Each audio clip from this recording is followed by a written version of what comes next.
Welcome to another episode of VNture podcast, your weekly source of all things visual novel. I am Amar, and together with Tauros, we shall venture into another discussion about VNs. Today we want to start talking about, the end, or rather routes, and how they relate to endings. So Tauros, if you could bless us with some definitions. Hello, yes. I know you mentioned definitions, although I don't mean to make this sound official. This is just something that we racked our brains trying to think about since routes is such a common term involved in visual novels, but just like many other VN-related terms, they're not well defined. True. It's one of those things that everyone knows what you're talking about, but when you ask them, what is a route? What is a visual novel? Then you get a few conflicting ideas. But there's at least some common similar points. One of which is perhaps the easiest of all are the linear route structures. There are no choices. There's only one ending. It's one story straight from beginning to end without any variation. Simple.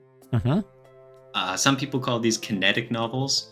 I think it was Key who just called theirs sound novels, which is always pretty funny to me that they can just say they want to call their titles whatever they want. Yeah. Hey, why not? And I think even in just the first example, we're just giving the straight up definition of how that relates, because we already can identify outliers. You said linear, meaning one ending, a singular story. Well, for the most of the examples, that means no choices. But you could actually have a linear story with choices that don't matter. They do exist, but functionally do not. See, I wondered about that too, because there are non-linear, the entire else non-linear category of visual novels where they do contain choices, like you can see in some of these screenshots rolling by on our YouTube feed if you're checking on that, where you have the options of what to say, and you can click one of them and the story will go two different ways. Now, sometimes these things have choices, but they don't really mean anything. They're just slight variations where maybe it just affects a few lines of text. The scene is still going to play out in a certain way, and you're just providing input just for flavor, I suppose. And so, there's no fixed difference, in my opinion, between this and linear, or how much of it constitutes like a branching plot. It's kind of up in the air, of what some people consider linear or non-linear or branching or whatever. Some of them are easy, like you have Nekopara. Yeah. There are no choices. It's linear. It's just start, end, and that's it. Yeah, but now I want to surprise you. What if I'll tell you that Nekopara has choices, but it's still linear? Yeah. I wasn't aware. Again, those are non-story affecting choices. And that's pretty much it. The story is set in stone. It's linear. And again, functionally, they exist. But from the story perspective, they do not do anything. So whether or not those are truly choices is up in the air. And again, I'm just saying that just to set the stage. Majority of kinetic novels that are linear without choices are that subset. But there are exceptions to the rule almost everywhere. Yeah, with visual novels, I think exceptions prove the rule a lot more often than not. Yeah. If I want to be funny, how about a non-linear game with no choices? That's what the story is. Right?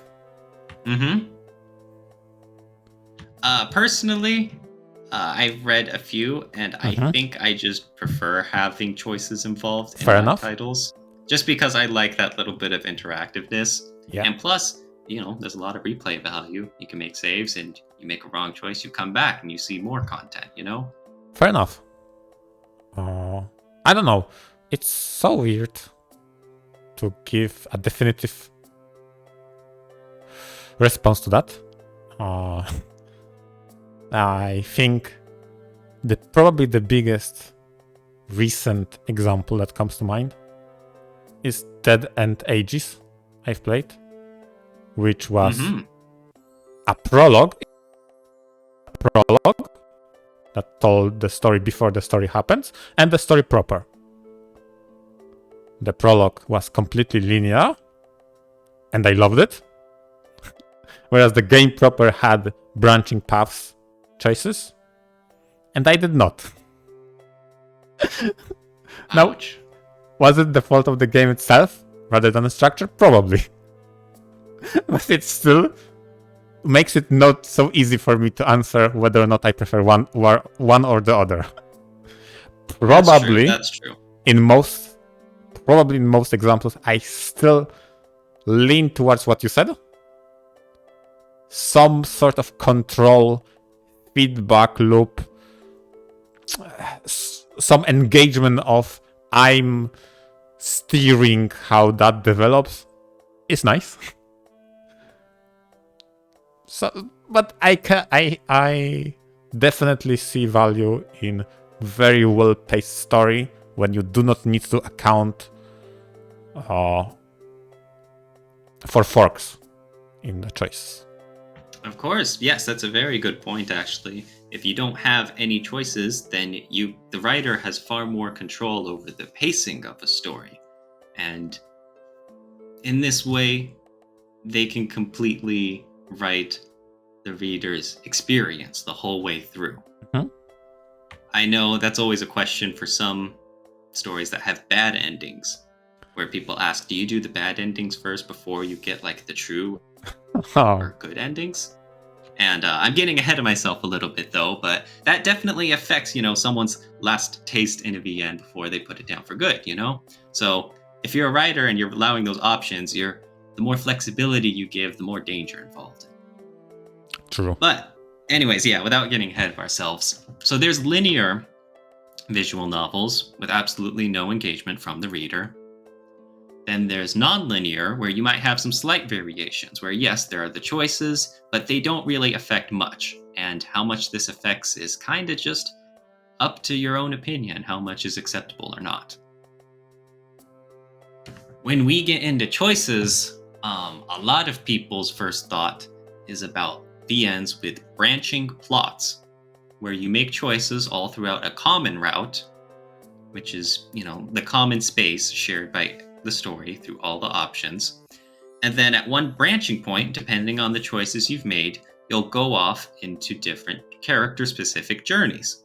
It's not always character-specific, but overwhelmingly, it usually is. And more so, the stereotypical example is with romance-focused visual novels. The choices you make during the common route, steer you towards a specific character, and then at a stopping point, you then get into a one-on-one relationship type story. Mm-hmm. Very classic. For example, Katawa Shoujo is probably the most familiar example to a lot of people. There's Machikoi. You've read Princess Evangel, right? Yes, Amar? Exactly. And how can I say it? When it comes to the branching plot type, I think it's very difficult question to answer how much of a obtainable character, let's say, or routable character, let's say, should be incorporated to the common route, and how much should be dedicated to that character's specific route. That's a very hard balance to achieve. And in that specific example you mentioned, the Princess Evangel, and the one specific screenshot I chose specifically to illustrate that point, is that game has 4 routes, despite the fact that the main group of people consists of protagonist and 6 other characters. 2 of which Oh dear. are so well connected to the common route, and or they have their own plots integrated with the common route. A lot of people just like, I want their ending. And now we go to the, how can I say, the curse on the routable and romanceable VNs. Sorry, romance VNs with romanceable characters. Your favorite characters might not have a route. Yep. Even though there are multiple endings where you can see the main character get into a happy relationship with various other side characters, the most painful feeling is having a favorite character there you want to see the main character hook up with, and there is no ending for her. Yeah. And pain. Ouch. It, like I said, this example of that title exemplifies how do you balance that? Because those 2 specific characters, because they are inside of the group, let's say, the group of friends, and they are not having their own routes and endings, they got incorporated into common route. Mm-hmm. Their own drama, their own misgivings, mischief, right? But that was so well done. I really wonder their endings. They gave you a taste and it was like, oh, you wanted more. Yeah. I want the crazy samurai. Aww. Yep. But if you think about it, the developers probably didn't want to give those characters full routes and they cut it down to however much, but they still didn't want to abandon them. So that's probably why, they said, well, if they don't have a route, it's either no route, nothing, or we give them something in the common route. And now everyone's out begging for an ending for them. I mean, it's like they give something instead of nothing, and that something just whets everyone's appetite, and they want more. Yeah, that's why I'm saying that is very difficult balance to maintain. Because what's the alternative? Not giving them anything? Then they become background character. Nothing more than character A and character B. Mm-hmm. And a story does need background characters. Exactly. Yes, but if you have the potential there, then it'd be silly to waste it. Yeah, and for the story they wanted to tell, it actually made sense to pick those 2. That actually made a lot of sense. They fulfilled their roles very well. But still there is that feeling of, man, but I really wanted to see what will happen next. Aw, darn. Yes. You did mention striking a balance, and that actually reminded me of a different sort of striking a balance where a certain character, getting their own route isn't always a good thing. Because that having a route just means that this story segment is going to focus on that character. Whether it's about their own personal growth or overcoming a challenge or some unexpected trials in their future. For the VN Majikoi, one of the characters is infamous for having a terrible route. And this really, really squanders a lot of goodwill people had for her character, simply because her route's events suddenly get idiotic and stupid and kind of very frustrating.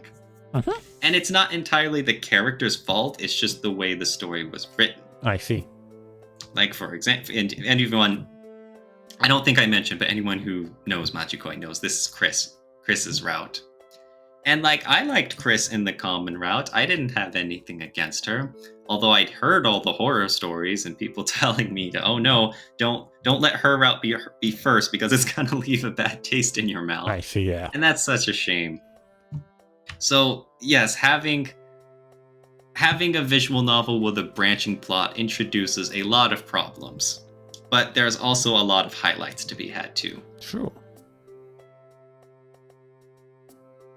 Okay, but as for another route structure, this one is pretty rare, but you see it every so often called a ladder structure, where you have the one primary overarching plot, but at various points throughout the story, there are certain choices at your disposal, and if you make the correct choice, the plot basically goes on a detour into different material or different content unrelated, usually, again, character focused. And the difference between a ladder and the branching plot is that the branching plot typically happens all at once. Like the common route ends, and then the game checks in the background to see about your all the decisions you've made, and it calculates which route to put you on. And that's the rest of the story you're going to follow. I have an interesting analogy, maybe.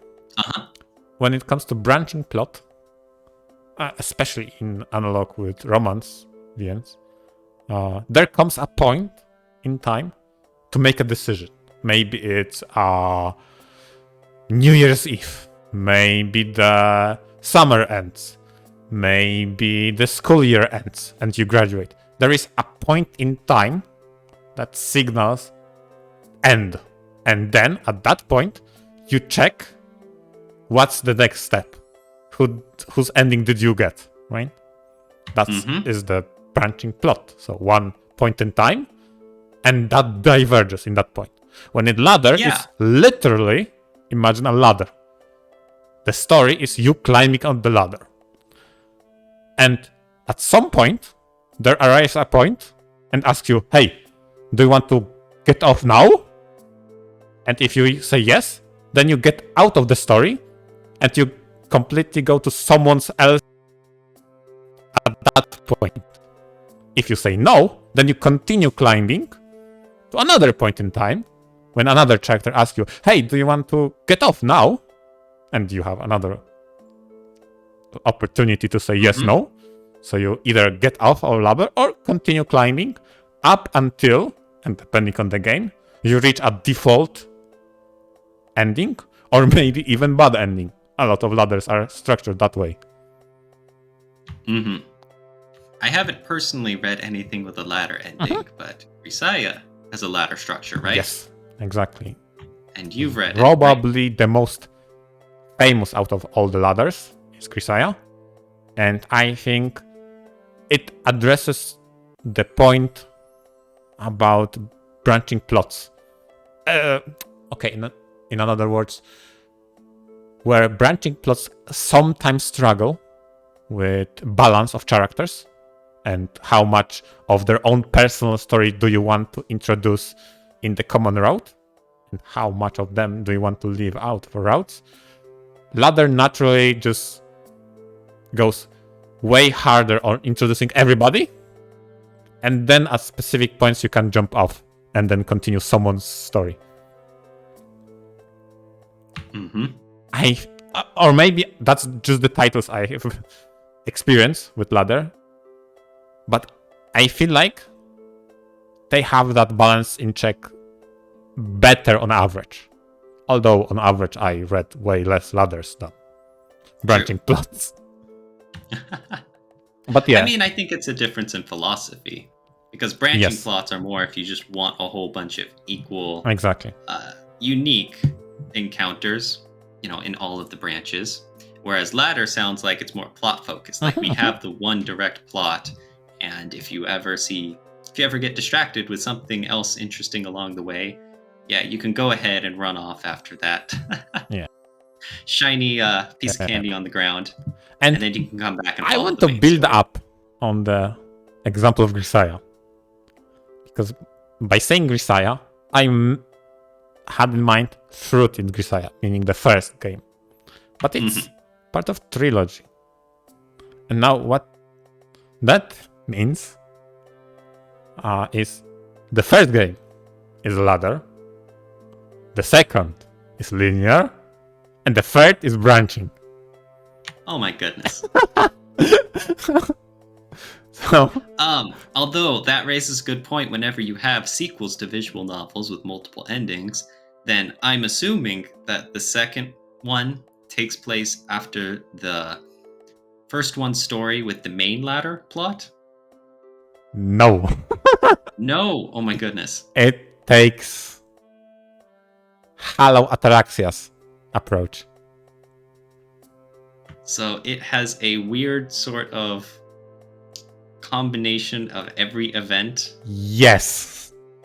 Okay, or it's just one of those, this takes place several years in the future and we're going to keep it vague. Yes, exactly. We're going to keep it vague. How much of which ending from the original game we incorporate, but we try to incorporate as much as we possibly can. That kind of excuse. Interesting. Okay. Yes, whenever you have visual novel sequels off of something that has multiple endings, that's always fun to see how the developers address like what happened in the past. I mean, usually you kind of need to have one ending that came from the original to build off of, right? You know? I mean, Grisaya's solution is basically don't worry about it. Sometimes, although there are fan discs, which are kind of sequels, but more so just fun, humorous content. Not really like an actual built-off, proper, visual novel 2. Sometimes you have fan discs that have a whole bunch of different scenarios that each take place after like individual branching routes. Especially for romance ones. Like you have the continuation of this girl's route and the continuation of this girl's. So you can always see how you can get more good, warm, fuzzy feelings after the original. Yeah, and Princess Evangelion was exactly that. They had fan disc in which finally the best characters got their routes, and the ones that already had routes had some small epilogues, and they were very short. So they balanced it out by giving longer routes finally to the characters that original did not have them. So that was actually interesting approach. Now, going back to the sequels. I mean, you read it, right? The Hate series. So, Analog, a Hate story, and its continuation, meaning Hate Plus. Their approach is, because original game, Analog, a Hate story, has 3. I mean, it has many endings, but I think it's 3 distinct endings with a small variations in each of those. Yes, there's 3 main endings, but then there's still slight variations on each of those. Exactly. And the sequel allows you to import each and every save you have and will continue on the ending you chose. Meaning the sequel is written to account for 3 different endings. Yep. Which takes a lot of manpower from the developers to write out, because this is a lot of content you have to keep up to date and pretty much 3 separate plot lines you have to manage. Exactly. And I don't think we'll ever see a sequel to Hate Plus, because that one added, a few more endings and variations depending. And at this point, trying to keep them all canon and, able to be followed, it would be a lot to ask for. Yeah, true. So that is one of the problems if you want to try to keep everything accurate from the past. Yep, I agree. That's sad because I felt like their approach was very nice. They were very clever about how to make it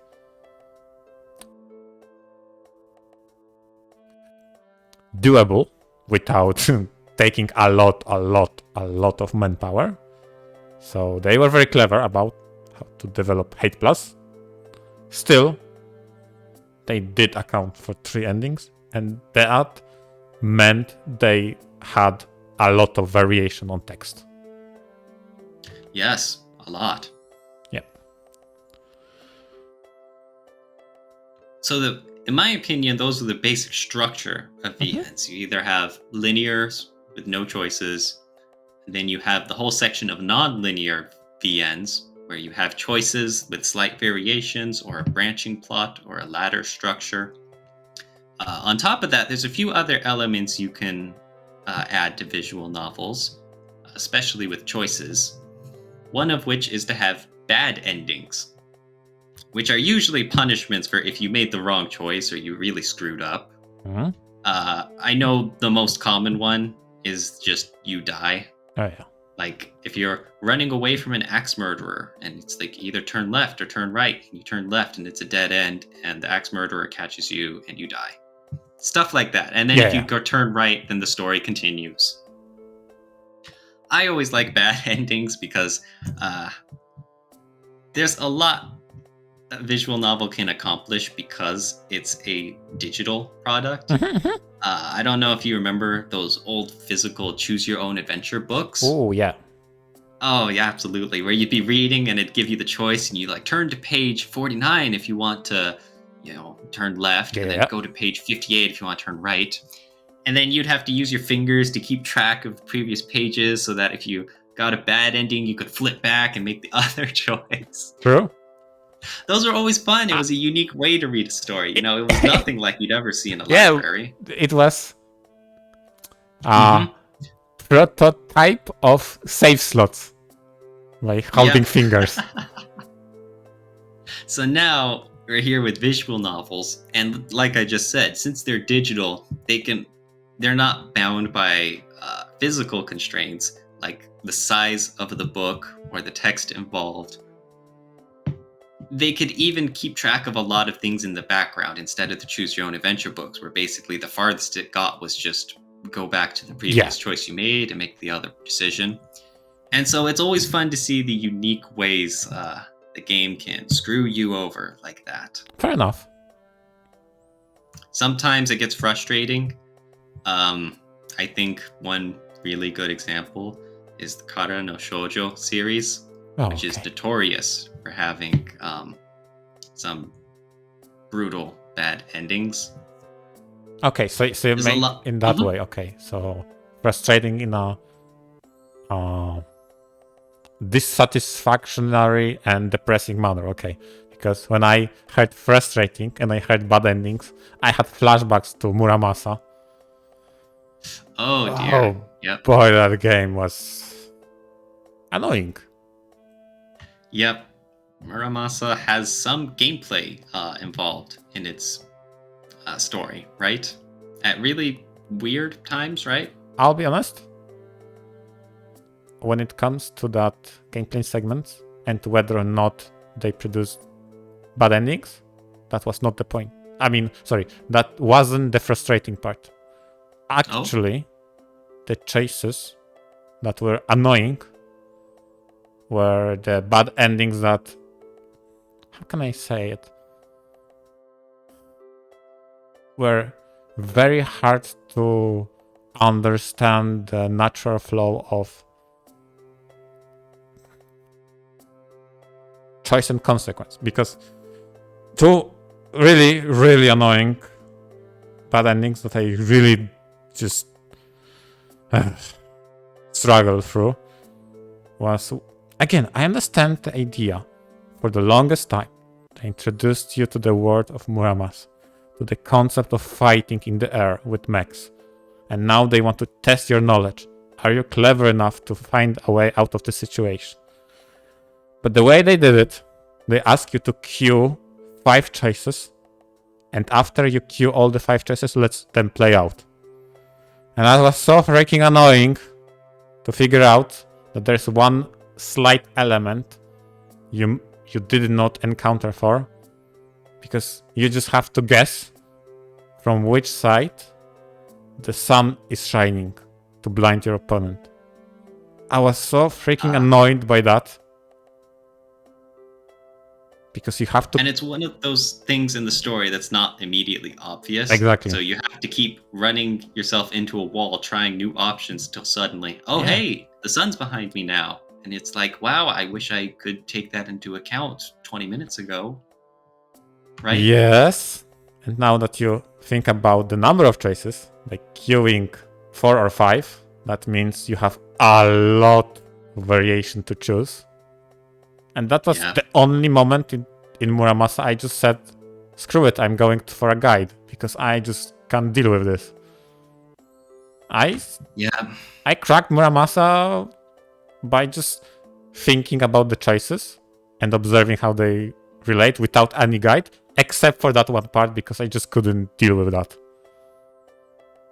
Random out of nowhere bullshit you had to account for some reason.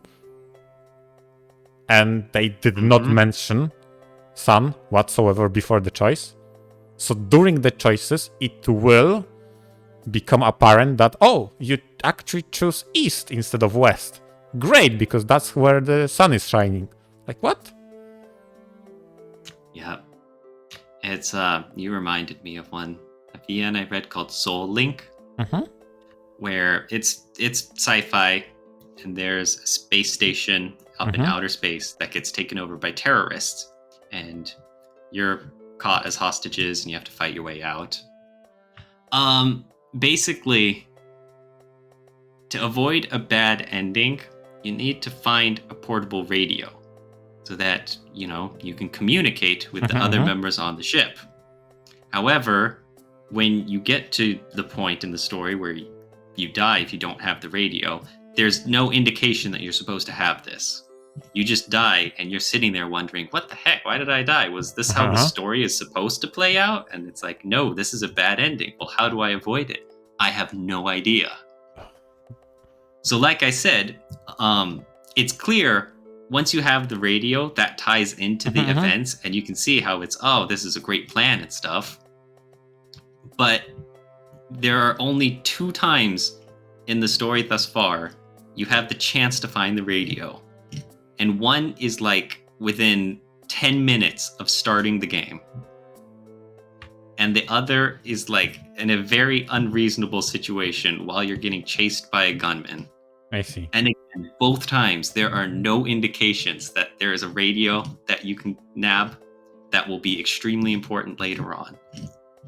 Right. So it's just like you said, it's one of those times where you are just stuck at a bad ending and the player has no idea what they're supposed to do, and then they just have to give up and consult a guide, and it tells them, well, I hope you created a new save file at one of these 2 points, otherwise you're going to have to do a lot of backtracking.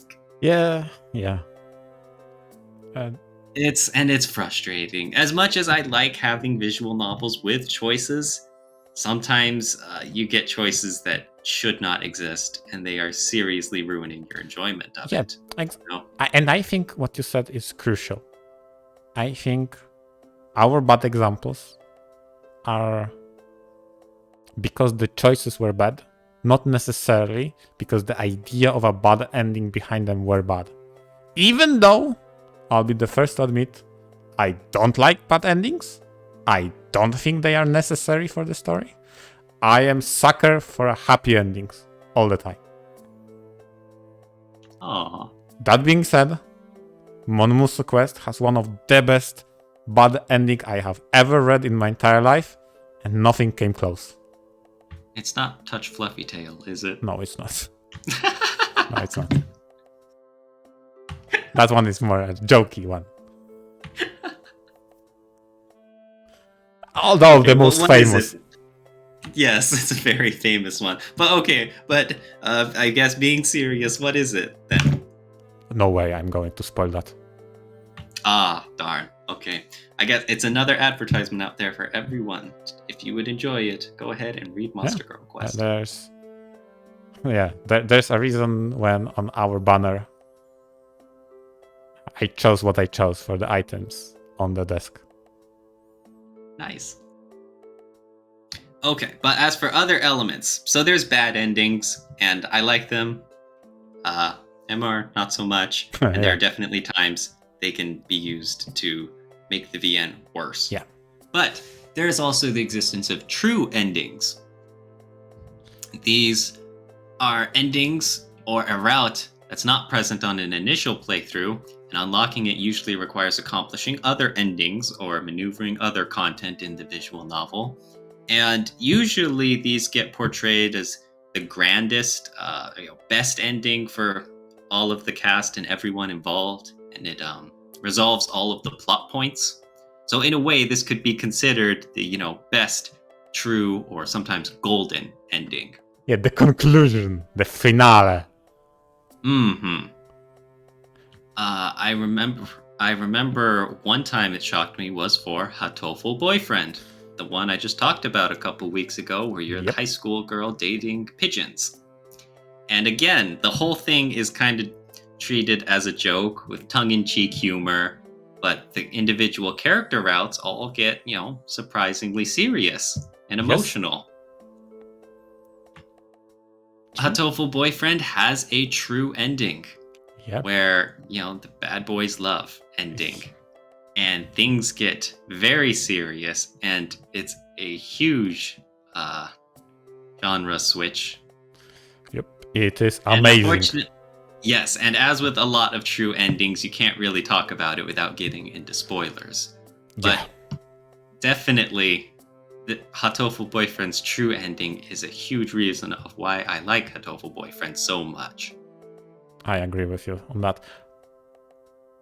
I have a question relating to the nature of true endings. How do you start playing your visual novels? Do you, over the course of game, get a hang of it and steer into a particular direction, or are you going completely blind? Personally, and from what I see out of community polls of many other people, I go through a visual novel blind. So I don't know any of the details of the choices. I don't know any of the character routes or the endings. I just go straight through and make whatever choices I'd like. If it's a romance-focused one, I try to steer my choices towards the best girl. And then after that, once you get like a main ending or whatnot, then I like to consult a guide and figure out the best choices to make to get all the other endings and, get 100% completion. Fair enough. That's almost exactly how I approach. Completely blind, no spoilers whatsoever. I don't want to think about... know anything about the game. Although, I tend not to pick the character I like the most first. Interesting. It differs sometimes. So there is no solid rule for that. Sometimes I like, okay, let's check this character, even though that's not my favorite, etc., etc. There is no rule for me for that. For example, in Grisaya, if I remember, I left the characters I like the most for last. Something like that.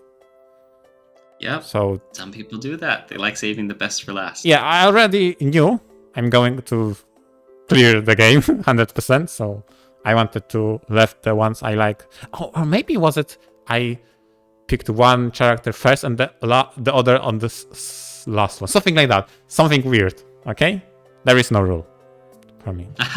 But yep, as long as you're having fun, exactly. Right? But there you go. Yeah. But and that's what everyone should do. Just let people have fun reading it. Now is the question. Obviously, I need to mention some exceptions to what you said about true ending.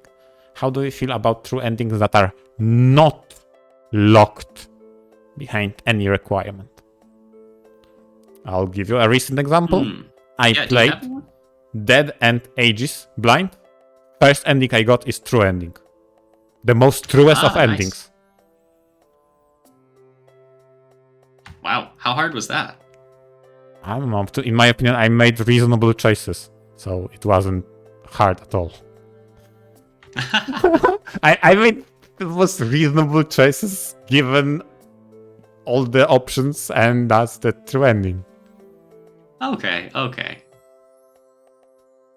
I'm having a hard time thinking of them, actually. Most of the ones that are coming off the top of my head are usually enforced. Sure.